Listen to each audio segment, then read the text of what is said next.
Nepřátelství mezi Noxem a Demacií je hluboce zažitý konflikt snad pro každého, kdo někdy hrál lolko.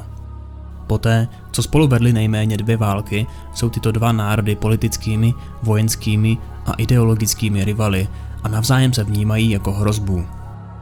V tomto videu se podíváme na všechny konflikty, které mezi sebou měla Demacie a Noxus. A na konci videa si také porovnáme sílu jejich armád a kdo by měl teoreticky vyhrát.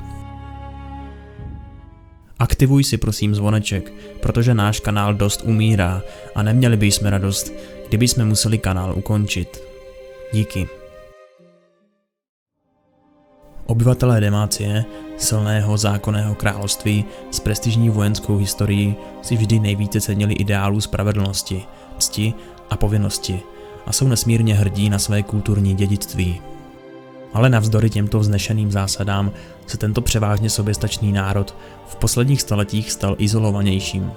Hlavní město, velké město Demacie, bylo založeno jako útočiště před čarodějnictvím po noční můře runových válek a postaveno z petricitu, zvláštního bílého kamene, který tlumí magickou energii. Právě odtud královská rodina donedávna dohlížela na obranu odlehlých měst a vesnic, zemědělských půd, lesů a hor bohatých na nerostné zdroje. Z Mordekaiserova útlaku se zrodili nepřátelé, aliance noxínských kmenů, která železný přízrak překvapivě porazila. A tak okolo nesmrtelné bašty vyrostla nová říše. Noxus. Noxus je mocné impérium s děsivou pověstí. Pro ty za hranicemi je Noxus brutální, expanzivní a ohrožující. Ale ti, kdo se podívají za jeho válečný zevnějšek, vidí neobvykle inkluzivní společnost, kde jsou síly a talenty jeho lidí respektovány a kultivovány.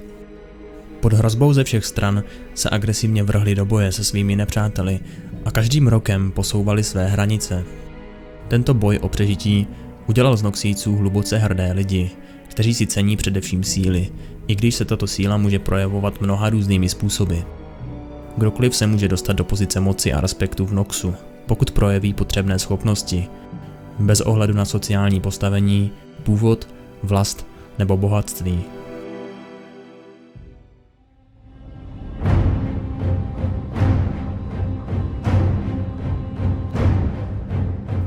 Moc Noxijské říše dosáhla úrovně, o jaké se jí celá staletí ani nesnilo. A tak generály z vrchního velení překvapilo, když se na západě objevil národ, který se jí nejprve vzepřel a pak dokonce dokázal její rozpínání zarazit.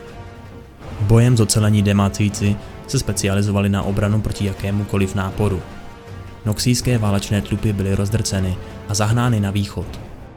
Demacijci zbytek noxijských oddílů přinutili se stáhnout až za hradby Hvardisu. Sion, který byl právě na tažení v Argenských horách, se pln hněvu otočil k jihu.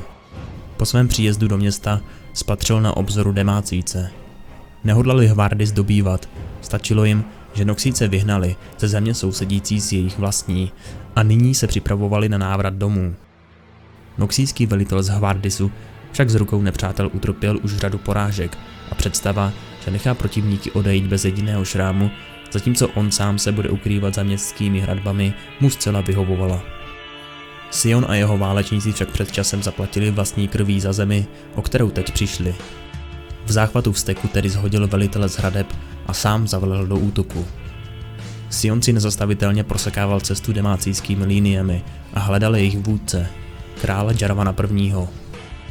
Ovšem ačkoliv měl po boku svůj oddíl, jehož odvahu mohla překonat pouze smrt, jednotky z Hvardisu byly slabé, jejich morálka se rozpadla na prach a vojsko se stáhlo zpátky do města.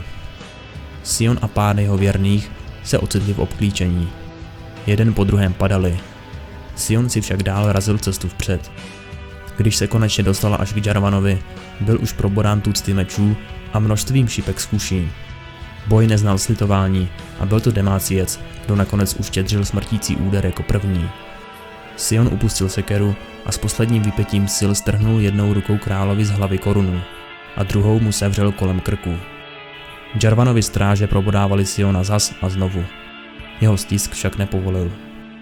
Teprve když z nepřátelského krále vyprchala poslední kapka života, dovolil Sion smrti, aby si vzala i jeho. Jeho tělo se jeho jednotkám podařilo získat, společně i s korunou demácijského krále, kterou stále držel v pěsti. A s veškerými podstami bylo dopraveno zpět do nesmrtelné bašty. Celý Noxus nad Sionovým skonem truchlil a jeho ostatky byly uloženy do mohutného památníku, vybudovaného na jeho počest. Každý Noxiec by se měl podívat na tento památník a vědět, že to je to, co od tebe žádám. Pokud umřeš, udělej to slavně. Nechej svět zakolísat kvůli tvé ztrátě. Uběhla polovina století od Sionovy smrti, což zapříčinilo, že dominance Noxu poklesla. Vchod do Sionovy hrobky se opět otevřel. Vládnoucí velký generál Impéria, Boram Darkwill, byl ochoten zaplatit téměř jakoukoliv cenu, aby Noxus obnovil ztracenou slávu. Darkwillovi spojenci, tajemný spolek známý jako Černá růže, oživili dávno mrtvého hrdinu pomocí zakázaných kouzel a představili ho velkému generálovi.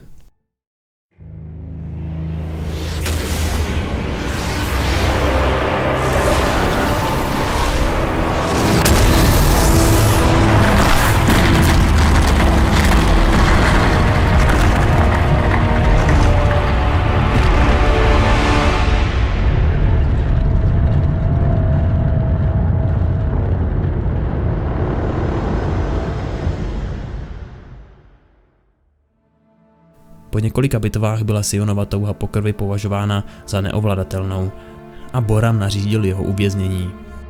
Stovky válečníků zemřeli ve snaze ho zadržet, než byl nakonec svázán řetězy a odvlačen zpět do nesmrtelné bašty. Krvavá magie, která ho udržovala naživu, rychle pohltila jeho mysl ve vše pohlcující vztek. Jeho řev nakonec utichl, když byl zavřen pod svou obří sochou.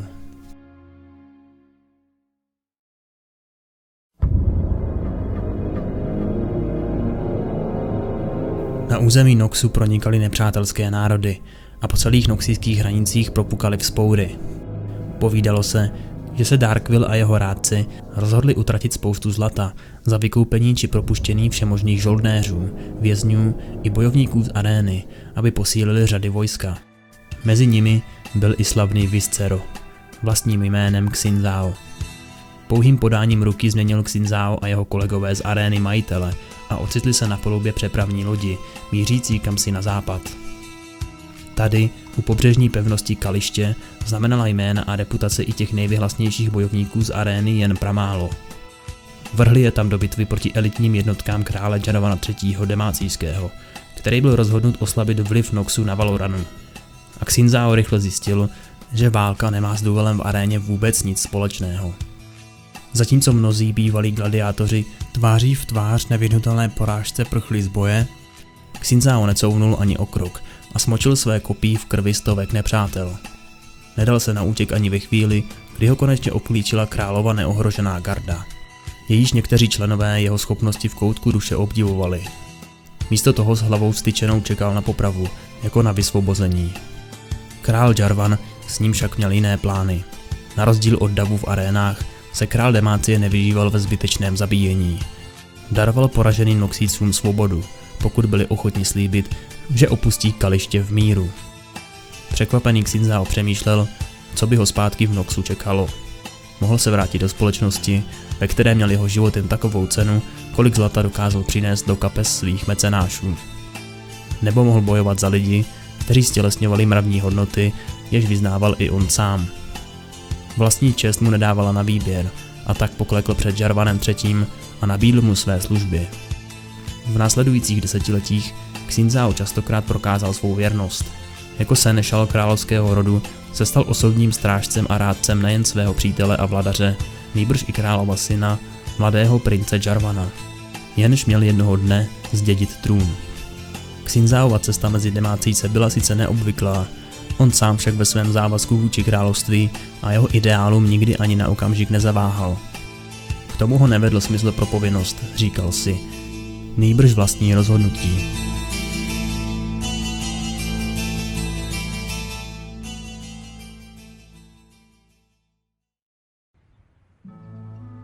Když Jarvan IV. Dosáhl náležitého věku, udělil mu otec čestnou hodnost generála. Sice se nepředpokládalo, že by následník trůnu musel osobně vyjíždět na bojiště, Jarvan byl však odhodlán prokázat své schopnosti, ať už s královým požehnáním nebo bez něj. O země za Argentskými horami se už dávno vedly sváry s Noxijskou říší, což způsobilo, že v tamním pohraničí neplatily téměř žádné zákony a skupiny cizích nájezdníků ohrožovaly mnohé spojence Demácie. Princ se zavázal vrátit do této oblasti pořádek. Před mnoha lety, během prvních střetů, k nimž s Noxijci na jihu došlo, zabil jeden z nich Jarvanova prapraděda. Konečně nadešel čas se za tu porážku pomstít. Jarvanovo vojsko slavilo jedno vítězství za druhým, ovšem krvavé lázně, jichž byl princ v místních osadách svědkem, na něj těžce dolehly. Když se doslechl o pádu truchlivých bran, rozhodl se vyrazit na noxijské území, byť se je od toho jeho pobočníci snažili odradit. Jeho pluky se tím nevyhnutelně příliš roztáhly a než se vůbec Jarvan stačil dostat do Trevale, noxijské válečné oddíly jej obklíčily a porazili. Princ a další, kterým se podařilo přežít, se odmítli vzdát a uprchli do lesů, kde několik dní naháněli nepřátelští průzkumníci. Když Jarvana nakonec zasáhl do boku šíp, svalil se do stínu vyvráceného stromu a chvílemi upadával do bezvědomí. Byl zoufalý, zklamal svou rodinu, své království i své bratry ve zbrani. Bez pochyby by toho dne zemřel, kdyby se tam nezjevila Šivana. Tato podivná žena s fialovou kůží odnesla Jarvana zpět až do Demácie. Velitele posádky nejprve vyváděl z míry její cizokrajný vzhled. Nemohl však popřít, jak nedocenitelnou službu trůnu záchranou Jarvanova života učinila. Na naštěstí i sama Šivana unikala pronásledování. V patách jí letěl příšerný živelný drak Eva. Společně s Jarvanem a demácijskými jednotkami tratíci porazili a Šivana se tak přidala do řad Demácie.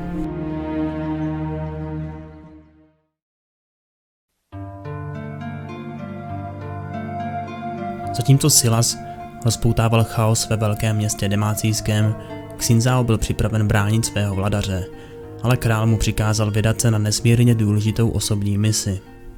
Xin-Zhao s těžkým srdcem váhavě poslechl. Teprve když se rozezněly palácové zvony, poznal, jak závažná byla jeho chyba. A než se probojoval zpátky, byl král Jarvan III. Mrtev. Ačkoliv není zcela jasné, kdo za královu smrt může, princ Jarvan IV. Si je jistý tím, že za to mohou mágové a Silas. Ten ale chtěl Jarvana III. Ponížit, ne ho zabít. V jeho úmyslu bylo nechat krále sníst krysu před lidem Demácie, stejně tak jako to musel dělat Silas, aby ve vězení přežil. Ještě než tak vůbec mohl učinit, tak byl král Jarvan III. Zabit neznámo kým. Co s tím ale má co dělat Noxus? Nejpravděpodobněji za to totiž může LeBlanc. Ukazuje na to mnoho náznaků z karetní hry Legends of Runeterra. Dosud to ale nebylo 100% potvrzeno.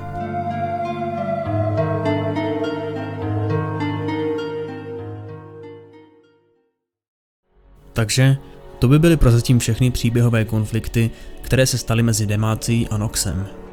Škoda, že nejdou trochu více do detailů, ale to je prozatím vše, co máme. Nyní pojďme na porovnání sil obou národů. Začneme tím, jaké nevýhody oba národy mají. První nevýhodou Demácie je to, že momentálně nemá krále, protože po náhlé smrti krále Jarvana III. Všechny šlechtické rody dosud neschválily nástupnictví jeho jediného dědice, mladého prince Jarvana IV. Avšak už by to mělo konečně nastat, někdy brzo. Dalším problémem Demácie by měla být LeBlanc. Existuje tu možnost, že za téměř všechny nynější problémy Demácie může právě ona. Ano, to, že byl Jarvan poražen, může za to LeBlanc, protože se dokáže infiltrovat do řad Demácie a zjistit tak, co mají v plánu. Tudíž na něho nechala poslat elitní noxijské jednotky, které ho porazili a skoro zabili. Občanská válka v Demácii? Je dost možné, že v tom má taky prsty LeBlanc. Smrt důležité osobnosti v Demácii a králova důležitého strážce? LeBlanc. Smrt samotného krále Jarvana III. LeBlanc. Ano. Ačkoliv to zní jakkoliv šíleně, tak ano.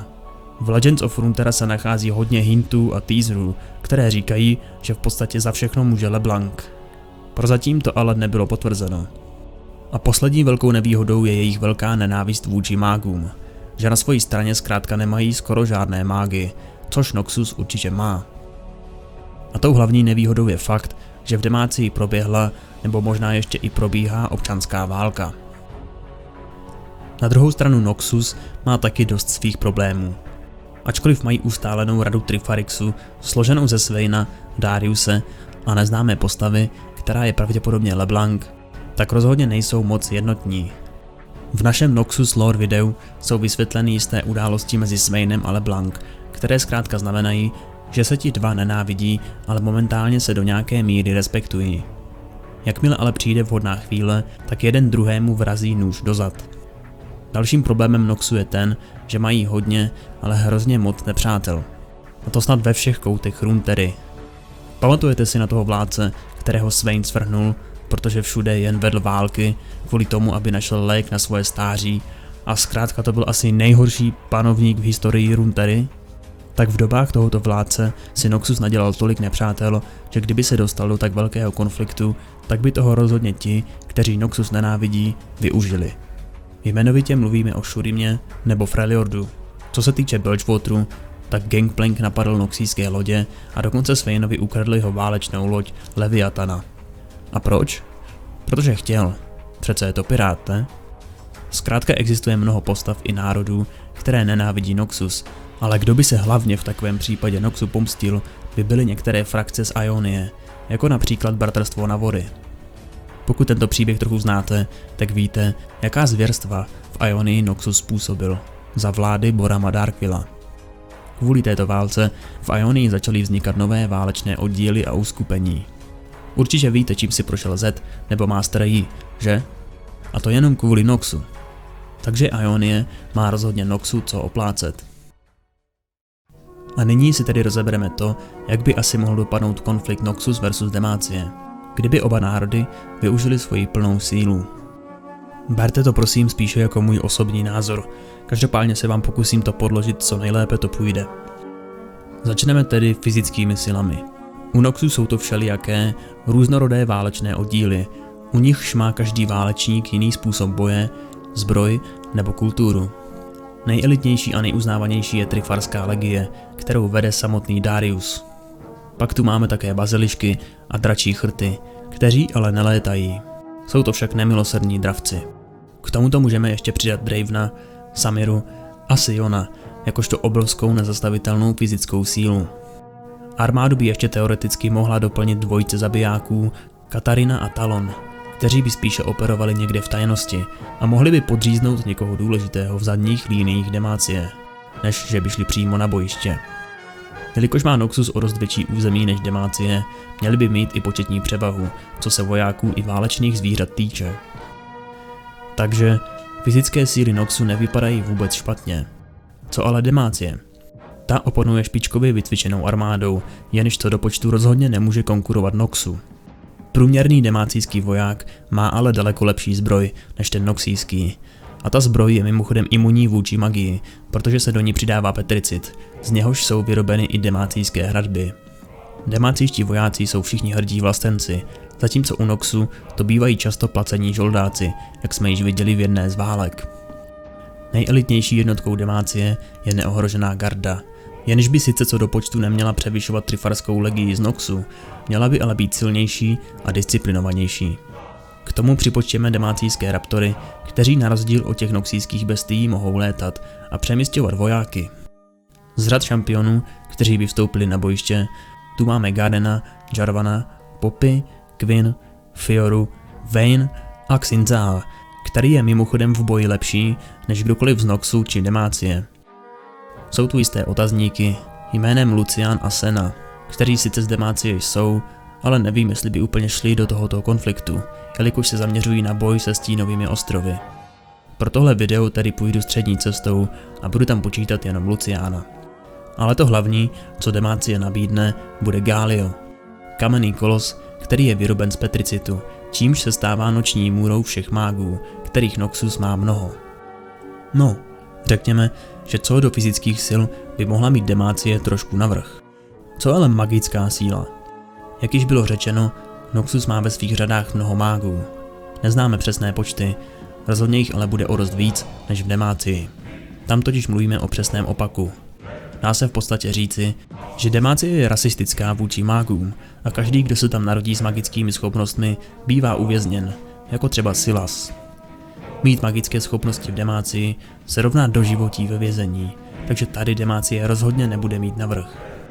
I přesto se u nich najdou nějací mágové, kteří své schopnosti tají, jako například Lux, která se narodila s opravdu silnou magií. Dále tu máme Sonu, jenž je taky silným mágem a není radno ji podceňovat. A nakonec Shyvana, ta se dokáže proměnit v obřího draka, jenž chrlí oheň. Na druhou stranu Noxus má ve svých stranách mnoho mágů. Co se ale šampionu Zolka týče, tak se dá počítat asi jedině Swain. Podle mě by ale nešel na bojiště, jelikož je to noxijský velegenerál. Pro účely tohoto duelu ale řekněme, že by do boje šel. Pak tu ale máme členy Černé růže s LeBlancou v čele, která má opravdu velkou moc a vliv. Těžko ale říct, co by mohla udělat a hlavně, jestli by vůbec chtěla. Existuje tu ale velká pravděpodobnost, že za smrt krále Jarvana III. Může právě ona. Jak jsem ale říkal, zatím to ještě nebylo potvrzeno. Ještě jedna důležitá věc ohledně Černé růže, kterou byste asi měli vědět. Jejich motivy jsou tak neznámé a nikdo neví, co vlastně chtějí, že se nedá říci, co by v takovém konfliktu dělali. Třeba Elise nemá k Noxu žádné povinnosti. Cassiopeia asi taky ne. A nakonec Vladimír, který je spíše politik než válečník. Navíc má na konci svého životopisu napsané, že se možná odtrhne od Černé růže. Takže to taky nezní moc přesvědčivě. Takže závěr je takový, že Noxus má mnoho mágů, ale Demacie je zase dobrý způsob, jak si s nimi poradit. Protože Galio, a taky proto, že jejich vojáci nosí zbroj imunní vůči magii. Pojďme si ale ještě projít velké neznámé tohoto konfliktu. Říkal bych jim otazníčky. Pro vysvětlení, třeba jeden noxijský otazníček je Kled. Kled je legenda. A to doslova. Nikdo ho nikdy neviděl bojovat za Noxus, ale legenda o něm říká, že pokud ho Noxus bude nejvíc potřebovat, tak se vyřítí se svou armádou do boje a pomůže Noxu vyhrát bitvu. Každopádně, to je jediný otazníček pro Noxus. Na straně Demacie máme rovnou dva otazníčky, a to Kayle a Morganu, které představují nebeské ochránkyně, možná že až bohyně Demacie, které se stoupí z nebes a pomůžou svému národu, když to bude nejvíc potřebovat. Takže v tomto případě má i Demacie více těch otazníčků. Ty ale nebudeme počítat, protože by se pravděpodobně neukázaly. Že jo? Teď ale konečně pojďme na samotný souboj. Kdo myslíte, že by měl navrch? Napište to teď hned do komentářů, ještě než řeknu můj názor. Dle mého existují scénáře, kde by měla zvítězit Demacie, ale někdy zase Noxus. Ale ve větším počtu scénářů by vyhrála Demacie. V případě, že by Noxus povolal veškeré své síly, jakože úplně všechny, tak by měli zvítězit. Ale jejich velký problém je ten, že ty síly potřebují všude možně, aby udrželi svoje hranice. Jen se podívejte na to, jak velké území mají a ze všech stran mají nepřátele. Takže kdyby Noxus zaútočil na Demacii v plné síle, vyhrál by. Pravděpodobně by ale nemohl dobít hlavní město Demacie, skrz jeho obrovské hradby z Petricitu. A mezi tím, co by Noxus využil veškerou sílu na Demacii, ostatní národy by toho využili a napadli Noxus, což by se pro ně mohlo stát osudovým. Takže možnost, že by Noxus skutečně nasadil všechny síly, prostě není možná, pokud v něm nevládnou idioti, kteří by na tohle nepomysleli. Takže buďme trochu realisti a řekněme, že v jiném scénáři, kde by armáda Noxu neměla dvojnásobnou početní převahu, ale třeba jenom nějakých 25%, tak si troufám říci, že by Demacie zvítězila. Zkrátka mají vycvičenější armádu, nenajímají si žoldáky, ale jsou to všichni hrdí vojáci svojí země. Mají brnění, jenž je imunní vůči magii. Taktiku bitvy mají taky určitě lepší a hlavně mají Galia a Shyvanu. Jakože, kdo by tyhle dva teoreticky mohl zastavit? Sion? Asi ne.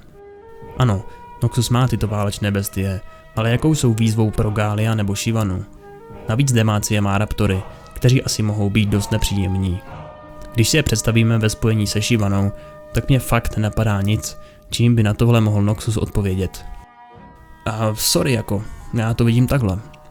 Samozřejmě je taky otázkou, kde by se konflikt konal. Řekl bych, že kdyby Demacie opravdu chtěla, tak by Noxu mohla celkem zúžit území. Minimálně třeba tady tohle. Pokud by se ale Demacie rozhodla jít přímo na nesmrtelnou baštu, tak by pravděpodobně byla obklíčena a takovou blbost by asi neudělali. To, co jsem říkal o nedobytnosti hlavního města Demacie, se dá s jistotou říci i o nesmrtelné baště. I kdyby jedna strana vyhrávala válku nad druhou, tak by rozhodně nemohla dobít hlavní město toho druhého. Jsou to obě nedobytné pevnosti a rozhodně mají nějaké obranné prvky či esa v rukávu. Takže závěr je takový, že tyto dva národy nemohou ukončit jeden druhého a smazat jej z povrchu Runeterry kvůli odolnosti obou hlavních měst. Pokud by Noxus povolal veškerou sílu, tak by Demacii určitě zahnal hodně do kouta. Ztratil by tím ale vlastní území jinde a dost možná by riskoval vlastní zánik odjinud. A kdyby Demacie chtěla, tak by mohla Noxus solidně zkrátit území, až se k ním začnou nebezpečně přibližovat. Ale to je jenom můj názor. Ten tvůj mi napiš do komentářů. A ať nám nechcípne kanál, tak tam nahoď i like, odběr a někomu to video sdílej.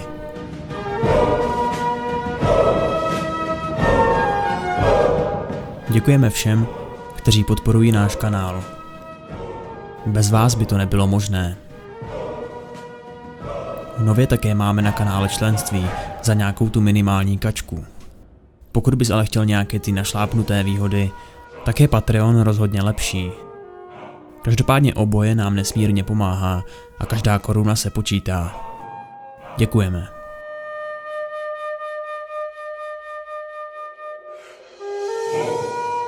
Just